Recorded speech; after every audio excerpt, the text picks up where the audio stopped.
Okay, good morning, all of you. Dear teachers attending the refresher course, dear organizers and other participants, and dear friends. Hope you are all keeping safe and healthy during this COVID period. I am thankful to the organizers of this refresher course from the Ramanujan College, University of Delhi, Tilak College of Education, Pune, Maharashtra, and Department of Education, Assam University, Silchar, for giving me this wonderful opportunity for sharing a few points on NEP 2020. And my special thanks to Dr. Madhuri Save and Dr. Nithi for giving me this opportunity. Today, I am going to discuss the topic on curriculum and pedagogy at schools in the light of NEP 2020. Since you are all teachers, you might know about the National Policy on Education, NPE. Why a country needs a policy on education? Is it essential for a country? Yes, it is very essential for a country to promote and regulate the education system in a country. The new education policy 2020 in India aims to revise and update the rules and governance of our country's education system from elementary to higher education, and by making education more comprehensive, more versatile, and multidisciplinary in line with the 2030 Agenda for Sustainable Development. And a national policy on education in India was first framed, as you know, that was in 1986, and later it was modified in 1992.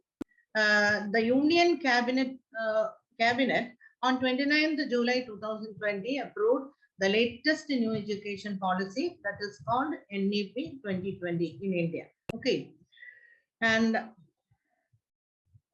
I'm going to give the slide. Long overdue, the new education policy 2020 is on the lines of universalizing education from preschool to secondary level. It replaces a 34-year-old policy to become a more inclusive, holistic, comprehensive and far-sighted policy to make India a knowledge hub by the end of this decade. I am emphasizing the phrase to make India a knowledge hub by the end of this decade. Okay, and under this policy, the government aims to bridge the social gaps in participation, access, and learning outcomes in school education with a target of 100% gross enrollment ratio, that is GER, or zero school dropouts by 2030. And you might have noted the different suggestions given in the new education policy 2020. And the overall aim of NEP 2020 are multiple entry and exit options in degree courses. And there should be discontinuation of MPhil courses, MPhil programs, and single regulator for higher education institutions, and low stakes board exams, and common entrance exam for universities. And these are some of the main highlights of the policy in general. Since I am interested with the discussion of NEP 2020 related to school education, let me come to the details of school education now. You might know that the NEP focuses on the universalization of education from preschool to secondary level. I have mentioned it earlier. The foundational pillars as proposed by NEP 2020 are access, equity, quality, affordability, and accountability. And its goal is to produce active, efficient, and contributing people who will help to create an equal, inclusive, and plural society as our Constitution envisions. This policy is aligned to the 2030 Agenda for Sustainable Development. And the main aim is to transform India into a vibrant knowledge society and global knowledge superpower. And I am emphasizing that point also, to transform India into a vibrant knowledge society and global knowledge superpower. And by making school education and college education more holistic, more flexible, and multidisciplinary, and suited to the 21st century needs of the students. Okay. And it ultimately aims to bring out the unique capabilities of each student. The unique capabilities of each student has unique capabilities, and we should develop that uniqueness or unique capabilities through our curriculum. Okay, and let me explain the salient features of school curriculum and pedagogy. That is, the first and foremost feature of curriculum is to ensure universal access at all levels of school education. That is, from preschool to secondary. So about 2 crore out-of-school children will be brought back into the mainstream by providing suitable infrastructure support and innovative education techniques, and by facilitating multiple ways, both through formal and non-formal education, and associating them with counselors or well-trained social workers within schools, and making open learning for class 3, 5, and 8. Okay. And another feature is ensuring early childhood care and education with the new curricular and pedagogical structure. That is, the conventional pattern you might know, that is 10+2 pattern in the school education system. And now it is to be replaced by 5+3+3+4 structure. And the corresponding ages are 3 to 8, 8 to 11, 11 to 14, and 14 to 18 years respectively. Okay. This implies that a student must have 12 years of schooling preceded by 3 years of preschool experience or Anganwadi experience. And this will bring the hitherto uncovered age group of 3 to 6 years under school curriculum, which has been, the 3 to 6 years of students, they have to, it is a crucial stage for the development of mental faculties. Okay, so that portion, that group also to be covered through this curriculum. So to implement this change at grassroots levels, curriculum must be changed, and content must be restructured, and pedagogy also must be changed. It is as per NCF, that is National Curriculum Framework. And the content of the textbooks also to be revisited or revised. Okay. And you might think, who will carry out these changes, or who will carry out these plans in the new education system? It is the duty of, or the ministries of HRD, Human Resource Development, the Ministry of Women and Child Development, WCD, and Health and Family Welfare, HFW, and Tribal Affairs are planning and implementing the programs of early childhood care and education jointly. So it is a joint venture of these four ministries: Ministry of HRD, Women and Child Development, and Family Welfare and Tribal Affairs. And their plan is, that is the first plan is to make or attain foundational literacy and numeracy in all schools, all preschools. And the authorities recognize foundational literacy and numeracy as an urgent and necessary prerequisite to learning. And what do you mean by foundational literacy? You might know that is making learners competent in doing meaningful reading and writing by the time they enter grade 3. Okay, reading for joy, developing listening and speaking comprehensions, writing for various purposes, etc. come under foundational literacy. And numeracy, you know that the competency is related to numbers. So it is competent in counting, development of number sense, and its related concepts among young learners till grade 2.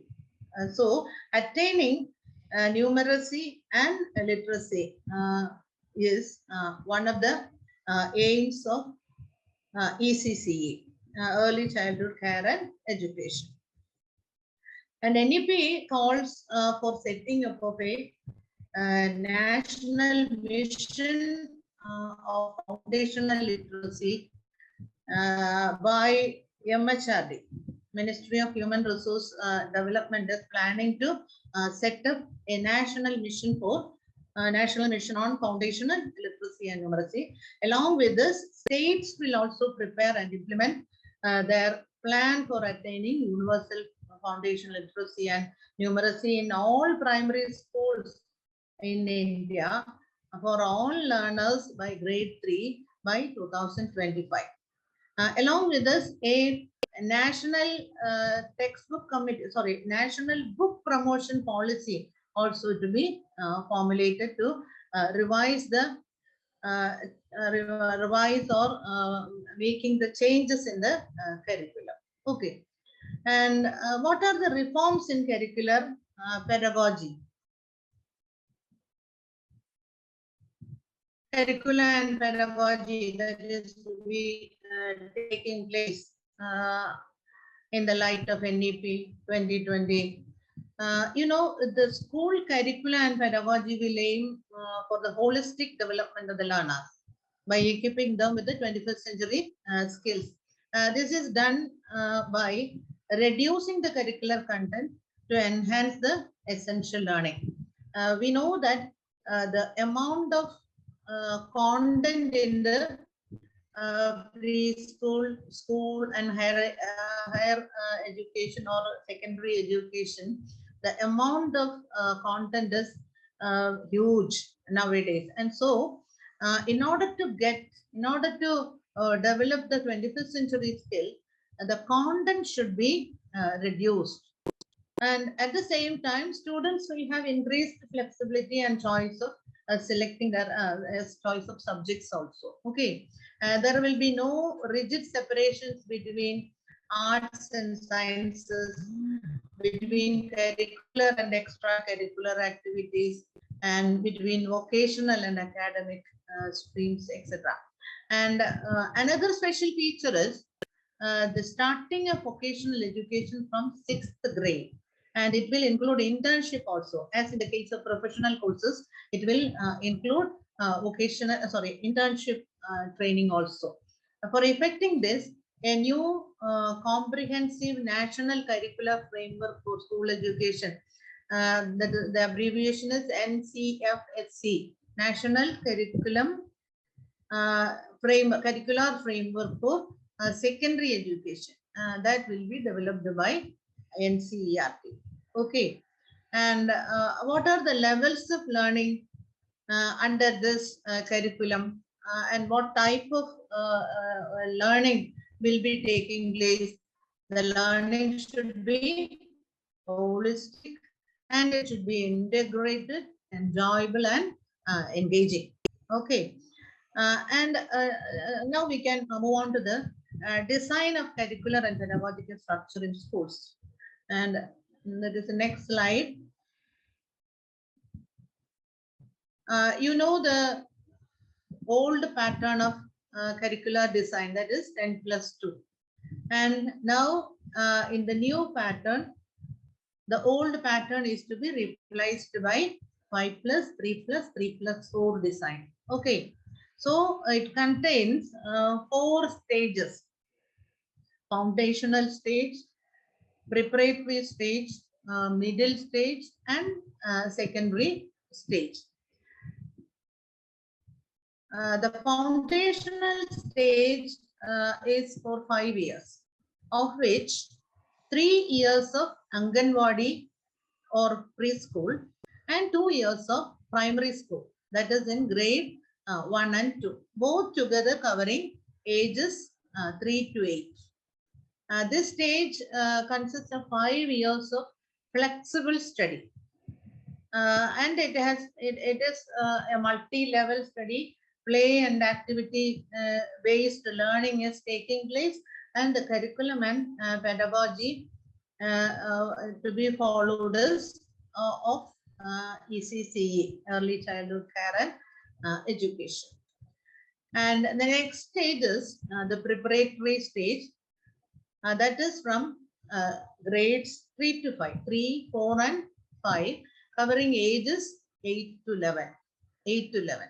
And it comprises of 3 years of education building on play, discovery or activity-based pedagogical and curricular style of the foundational stage. As in the foundational stage, play is there, discovery learning is there, activity-based activity-based curriculum, pedagogical and curricular style is also there. And when coming to the preparatory stage, we begin to incorporate some light textbooks as well as aspects of more formal but interactive classroom learning, including reading, writing, speaking, and bits of physical education classes, arts, languages, science, and mathematics are included in the curriculum. And the next is middle stage. That is the grades ranges from 6 to 8, that is 6, 7, and 8, covering ages 11 to 14. And it also comprises of 3 years of education. Here, the subject teachers enter in the class for learning and discussion of the more abstract concepts in each subject. Like in the high school classes or higher secondary classes, subject teachers are there for discussing the topics. And students will learn subjects like science, mathematics, arts, social science, and humanities in this stage. And experiential learning also taking place within each subject, and explorations of relations among different subjects will be encouraged. I will give you an explanation of experiential learning later. And this is the third stage. And 4 stages, secondary stage. That is grades 9 to 12, 9, 10, 11, and 12. That is in 2 phases, 9 and 10 in the first phase and 11 and 12 in the second phase, covering the ages 14 to 18. And the secondary stage will comprise of 4 years of multidisciplinary study. And I am emphasizing the word multidisciplinary. So from secondary stage onwards, multidisciplinary study begins, and building on the subject-oriented pedagogical and curricular style of the middle age, but with greater depth.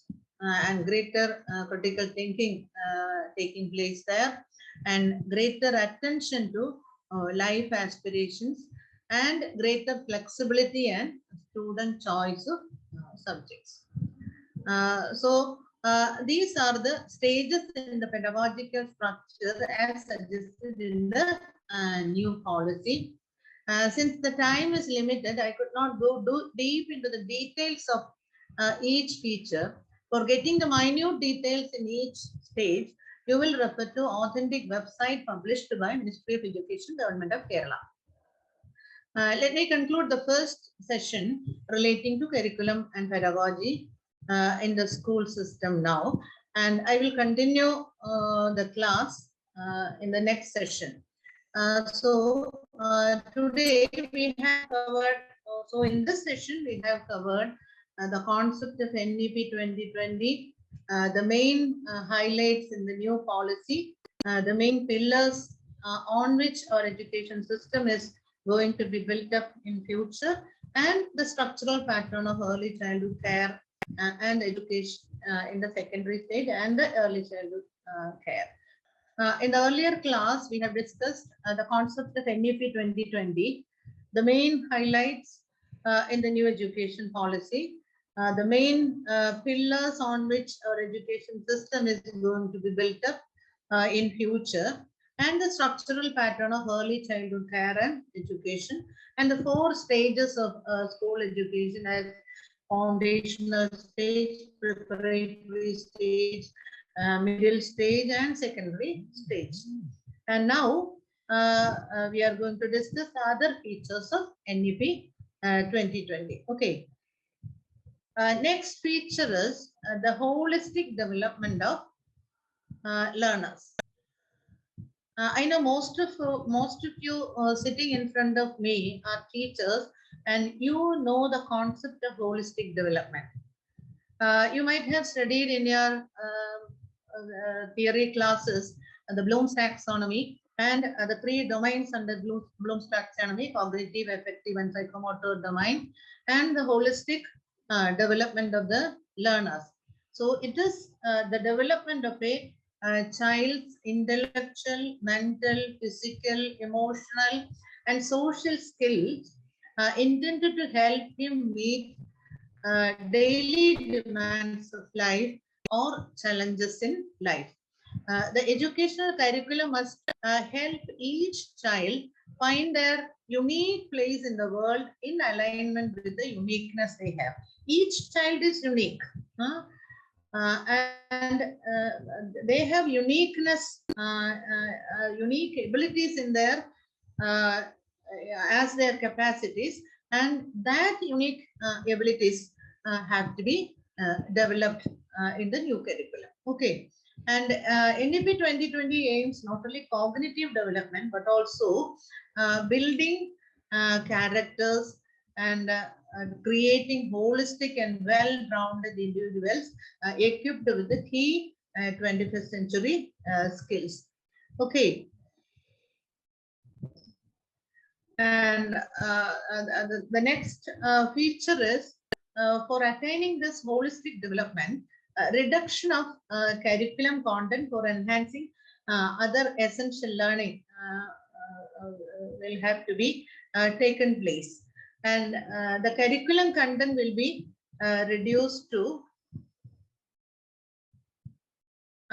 in each subject to its core essentials by making space for critical thinking abilities, holistic abilities, and inquiry-based, discovery-based, and discussion-based and analysis-based learning by the students.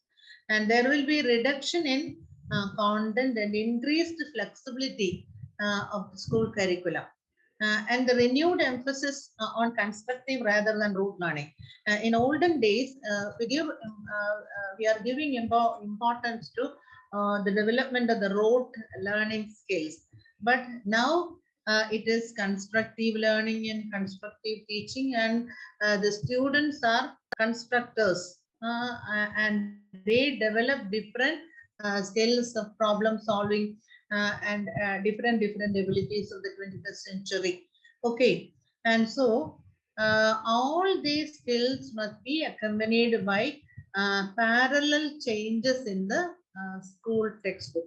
So the inevitability of changing the school text also to be offered here. Okay, and next is so for acquiring, what do we do for acquiring this change?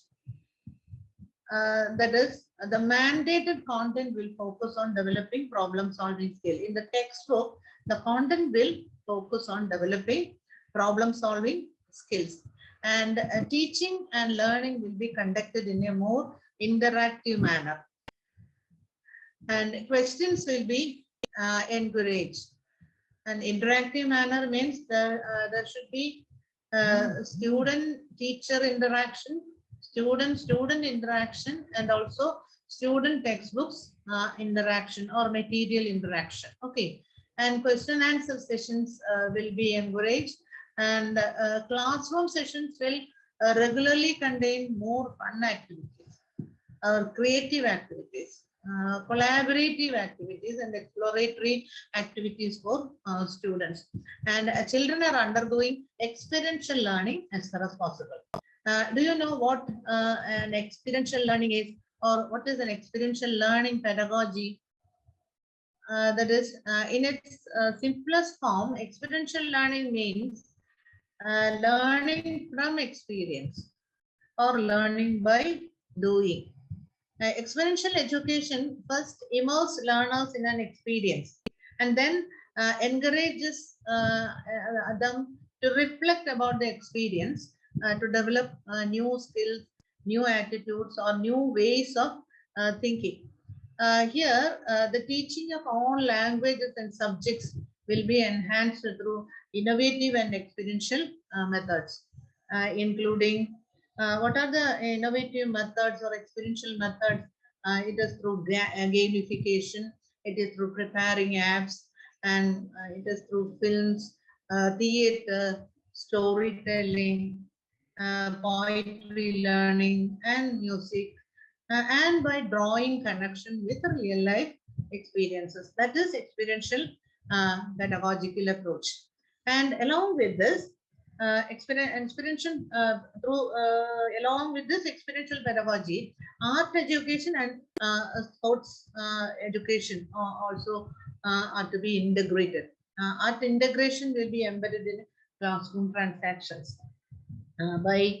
for creating joyful classrooms and for imbibing Indian ethos. And I am emphasizing the word or the phrase Indian ethos. So art education is for imbibing Indian ethos. And what is it for? Sports integration. Sports integration includes indigenous sports. What are the skills to be attained through sports integration or sports education or physical education? They develop skills such as collaboration and the skills self-initiative, self-direction, self-discipline, teamwork, responsibility, and citizenship, etc. to be are developed through physical education classes. And all these changes will be carried out by reducing the irrelevant content in the curriculum and adding content to develop skills from life situations. Okay. And the next feature is attaining multilingualism and the power of language. And that is next slide. The policy emphasizes mother tongue. You know, mother tongue should be given prior importance in the new curriculum. Mother tongue or local language or regional language, and it should be as the medium of instruction. It should be given as the medium of instruction at least till grade 5, but preferably till grade 8 and beyond. We cannot overlook the relevance and beauty of the classical languages and literature of India. The policy emphasizes classical Indian language, especially Sanskrit, and it is to be offered at all levels of school and higher education as an option for students. And other classical languages and literatures in India also to be available as options. India also has an extremely rich literature in other classical languages, including classical Tamil, Telugu, Kannada, Malayalam, Odia, and in addition to these classical languages, Pali, Persian, and Prakrit, and their works of literature too must be preserved for their richness. And another speciality is no language will be imposed on any student. If a student has high fascination or high flavor to study a particular language, it will always be promoted. Okay. And all students are encouraged to participate in a fun activity or fun project on the languages of India. Sometimes in grade 6 to 8, under the initiative Ek Bharat Shresth Bharat Mission, Ek Bharat Shresth Bharat Mission, a fun project is to be undertaken on the languages of India. And also Indian Sign Language for the hearing impaired students will be standardized across the country. ISL, Indian Standard, Indian Sign Language. It will be standardized across the country, and national and state curriculum materials are to be developed for the use of students with hearing and impairment. Okay. And several other foreign languages such as Korean, Japanese, Thai, French, German, Spanish, Portuguese, and Russian will also be offered at secondary level. And these are included. What is the aim of including these languages? That is to learn about the cultures of the world, cultures of different countries in the world, and to enrich their global knowledge and mobility according to their own interest and aspirations. And next point is how do we attain all these features? By integrating all this in the essential subject as essential subjects, skills, and capacities. As I said earlier, students must have a large amount of flexibility in choosing their individual criteria. Curriculum, not criterion, the individual curriculum. Okay, it is recognized that mathematics and mathematical thinking will be very important for India and India's future. And computational thinking will be given increased emphasis throughout the school years, starting with the foundational stage. So technology, giving importance to technology and computational skills is the foremost aim of school education. All the education sector, we are giving more importance to computational skills. And in addition to the proficiency in languages, these are some of the proficiencies in languages, and skills such as scientific temper, skills like scientific temper, evidence-based thinking, creativity and innovativeness, and a sense of aesthetics and art, oral and written communication, health and nutrition, and physical education, fitness, wellness, and sports, etc. These skills are also to be developed through the curriculum. And for that, a collaboration work is needed. Teamwork is needed, and the students should be involved in problem solving and logical reasoning skills. and there should be vocational exposure and skills and digital literacy skills, coding and computational thinking skills, ethical and moral reasoning skills, and they know about they should have knowledge and practice of human and constitutional values. And how do the children develop these certain experiences from life, and what type of skills or experience do the children develop? They should develop gender sensitivity and knowledge about fundamental duties. They should know the fundamental duties. What are the fundamental duties, and what are the citizenship skills, and what are the values to be imbibed, and how and what I know about India. And they should develop environmental awareness also. Okay, environmental awareness also, and they know about water resource, water conservation and resource conservation and sanitation and hygiene, etc. And they know about the current affairs and knowledge of critical issues facing local communities, states, the country, and the world, etc. And what are the contemporary subjects that are supposed to include in the curriculum for attaining all these abilities? There should be the subject artificial intelligence, AI, and design thinking, and there should be holistic health as subject, and organic living as subject, environmental education as subject, and global citizenship education, GCED, as subject. All these subjects are to be added at relevant stages of education.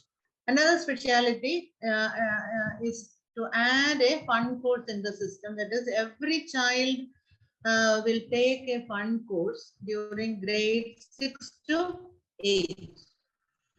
That gives a survey or hands-on experience of a sampling of important vocational crafts such as carpentry, electrical work, metal work, gardening, pottery, pottery making, etc., etc. And the students approach a carpenter or electrician or a goldsmith or a gardener or a potter for making or imbibing their skills. This should be decided by states and local communities and mapped by local skilling needs. So a practice-based curriculum for grade 6 to 8 will be appropriately designed by NCERT while framing NCFSC. NCFSC means National Curricular Framework for Secondary Education. Okay. So today, so in this session, the main features we have discussed is the place of holistic development in children. Again, the features like reduction in content for essential learning, and the necessity of giving experiential learning, and the thrust given to multilingualism, and the power of language, and about the classical languages and literature to be absorbed by the students, and the skills and values to be developed through in education, and also the fun courses included in the new system. Our discussion on curriculum and pedagogy in schools in the light of NEP 2020. And the earlier session, we discussed on the different thrusts in the new education policy, that is holistic development, and the reduction in the content, the necessity of experiential learning, the importance given to multilingualism, and the place given to classical language and literature, and the skills and values to be developed through education, the new subjects to be given in the curriculum, or the contemporary subjects and fun courses to be included in the new system, etc. So now we can continue discussing the rest of the features of NEP. Heavy school bags have been a consistent reason for bad posture and backache among children and adolescents. In all the education circles, these hefty school bags have remained a dubious subject for years. And anyway, our government has taken care of this issue by formulating the new education policy. The policy focuses on significantly reducing the weight of the school bags and textbooks that students are asked to carry to and fro on a daily basis. So there should be a bagless period in the curriculum.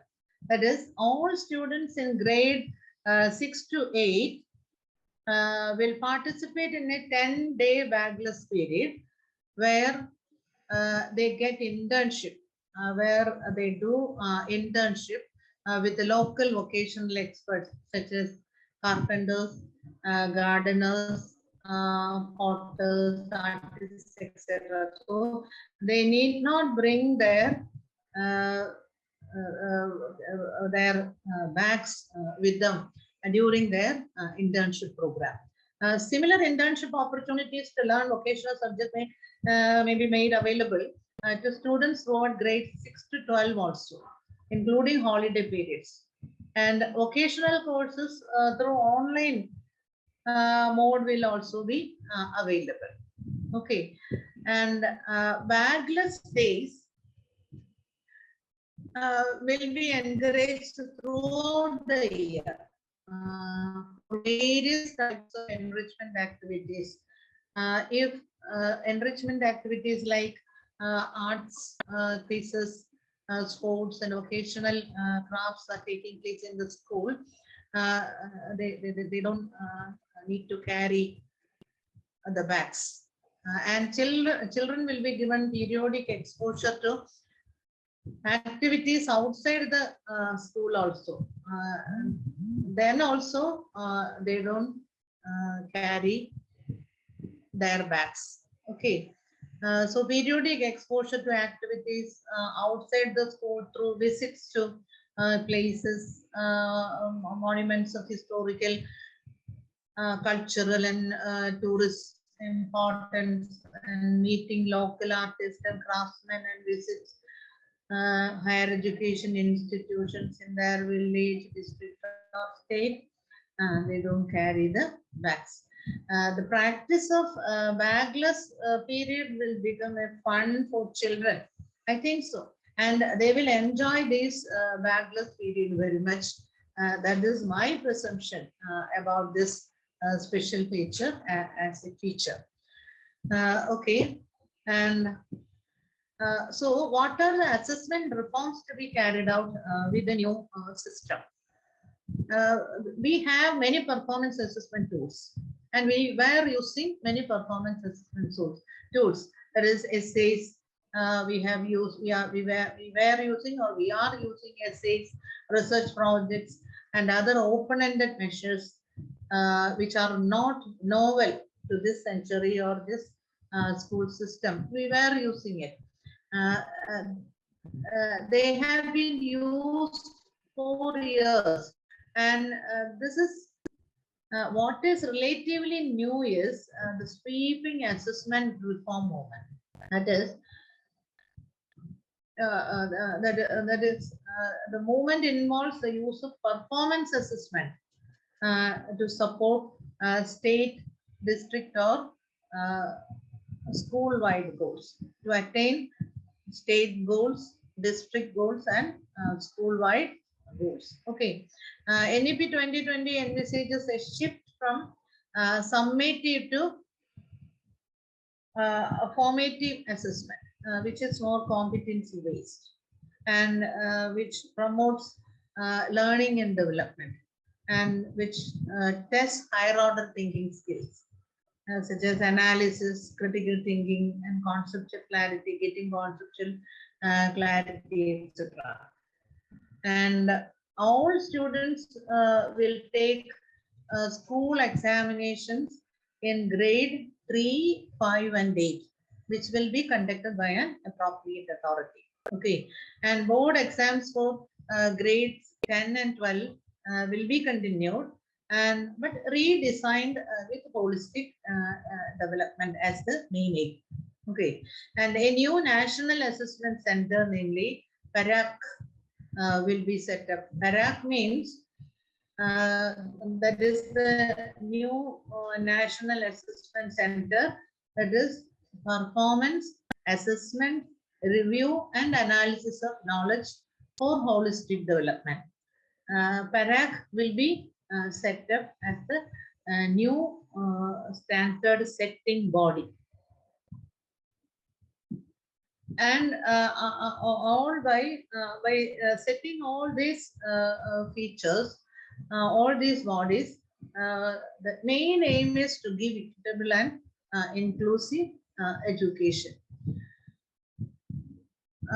NEP aims to ensure that no child loses any opportunity to learn and excel because of the circumstances of birth and background. Special emphasis will be given to socially and economically disadvantaged groups, that is SCDGs, and which include gender, socio-cultural and geographical identities and disabilities. Okay, and this includes setting up of a gender inclusion fund and also special education zone for disadvantaged children, regions, and groups.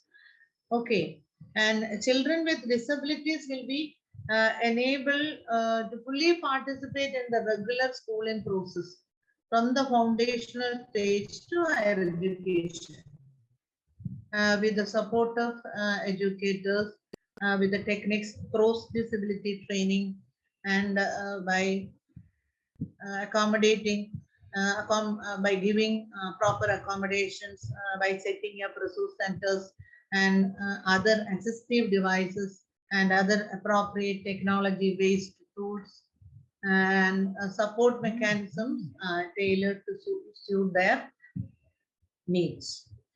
Every state or district will be encouraged to establish Bal Bhavans as a special day.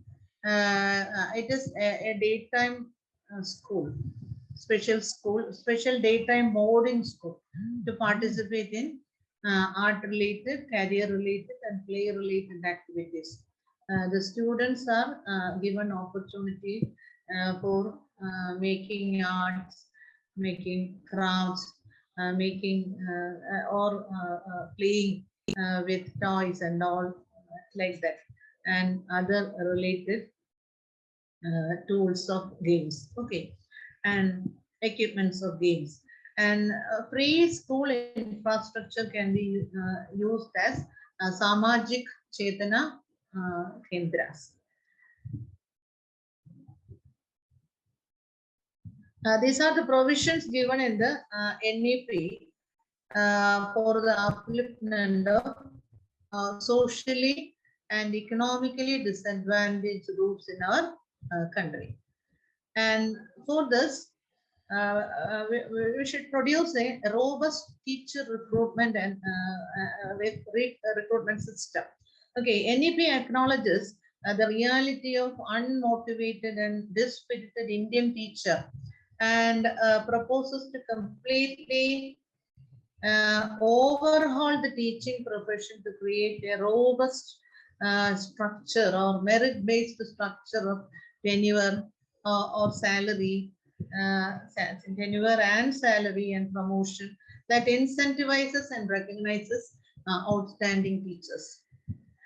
We hope that in future teachers will be recruited through robust processes and transparent systems, transparent processes.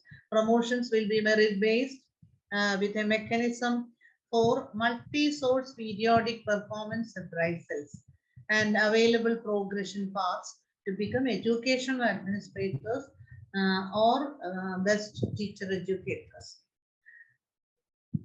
And a common national professional standards for teachers will be set up.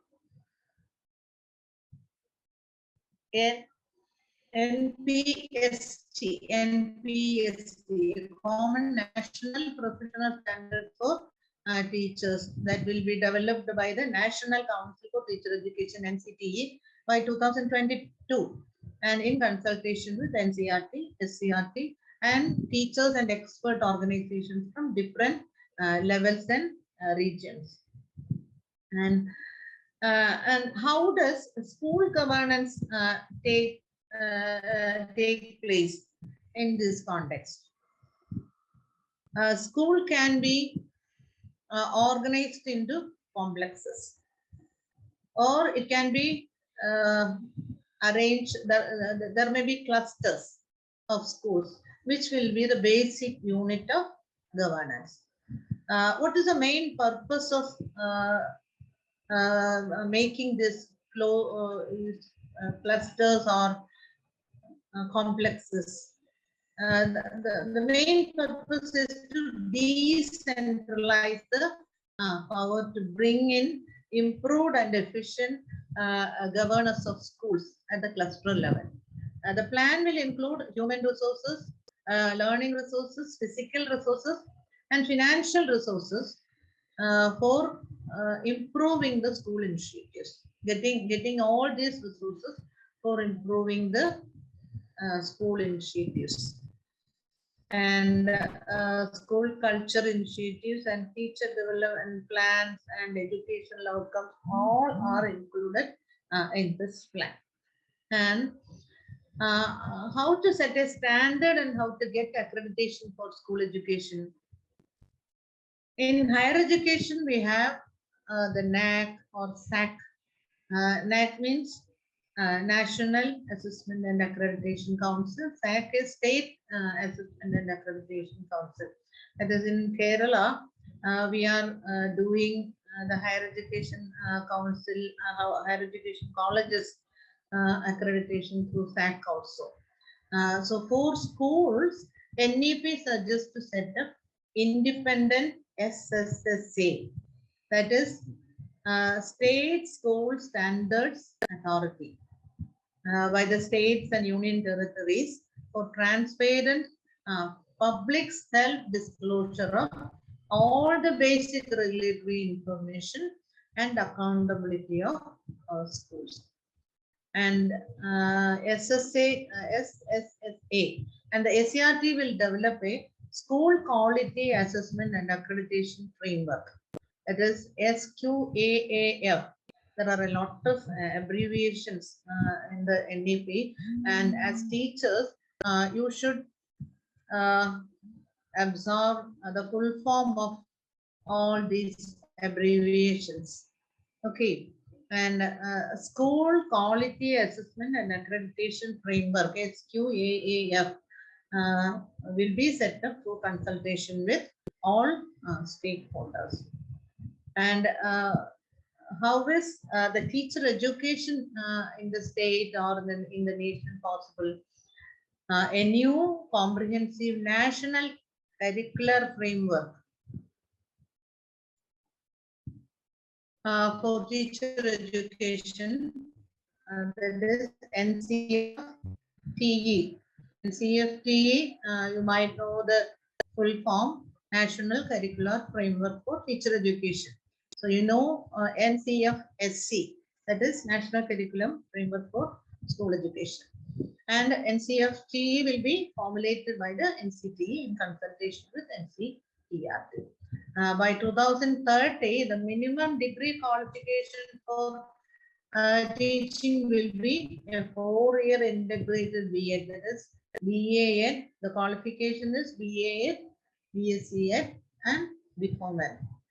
And there are so many self-financing colleges with a low standard, and stringent action will be taken against this substandard standalone teacher education institutions, whether they are government, aided, or self-financing. Stringent action will be taken for closing all these institutions. Okay, these are all the main features of the curriculum and pedagogy of schools in the light of NEP 2020. For minute details, as I said earlier, you can refer to the National Education Policy 2020 at Ministry of Education India website. So I am about to stop the session. I think I will give you the outcomes that are proposed through this policy. We have been we discussed the different features of the curriculum and pedagogy of school education, and NEP proposes certain outcomes also by setting up all these features by formulating all the after formulating all these features in the school curriculum. I am not going to elaborate it. I am giving the points only. What are the outcomes of NEP 2020? That is, the first one is universalization from early childhood care and education to secondary education by 2030, aligning with SDG 4. SDG 4 is Sustainable Development Goals 4. And to attain foundational literacy and numeracy skills through national mission by 2025. And 100% GER, gross enrollment ratio from preschool to secondary level by 2030. And bring back 2 crore out of school children to schools. And teachers to be prepared for assessment reforms by 2023. And there should be inclusive and equitable education system by 2030. Board exams to test core concepts and application of knowledge. And every child will come out of school with an ability in at least one skill. Okay. Then common standards for accreditation in public and private schools. Along with this, the teacher education program has to be changed from B.Ed to B.A.Ed, B.Sc.Ed or B.Com.Ed. That is a 4-year course to be implemented and in all states in India. These are some of the outcomes expected from the new system of education in our country. As a teacher educator, I hope this sort of education is integral to the nation's growth and well-being, as well as the improvement of self. Promoting these learning outcomes will decide the country's success and help combat the problems that we face in these times. It will also strengthen national unity and to preserve the diversity that makes us unique and allow us to compete and collaborate with the international community effectively to help with the world's advancement. Okay, I am winding up. It was a pleasure sharing something what I knew, what I know about NEP 2020. Thank you again to the organizers, especially Dr. Madhuri Savi and Dr. Nithi for choosing me for this program. Thank you. Thank you very much.